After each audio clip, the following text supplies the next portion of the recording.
سامعین السلام علیکم۔ آج ہم آپ کی خدمت میں پاکستانیوں کے مسائل پر مشتمل ایک رپورٹ پیش کر رہے ہیں۔ اوورسیز پاکستانی انسانی حقوق و وسائل کے پارلیمانی سیکرٹری چودھری احسان الحق باجوہ چشتیاں پاکستان کے اعزاز میں چیف آرگنائزر مسلم لیگ نون پاکستان چودھری محمد آصف رضا راجپوت نے پرتکلف ضیافت کا اہتمام اسکینڈینیویا کے سب سے بڑے شاپنگ سینٹر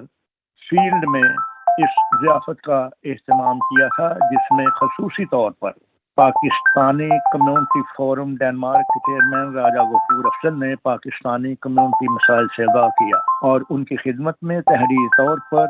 ایک خط کی صورت میں تمام مسائل لکھ کر ان کے حوالے کیے، اور انہوں نے وعدہ کیا کہ وہ پاکستان پہنچ کر ان مسائل کو پاکستان کے وزیر اعظم محترم جناب میاں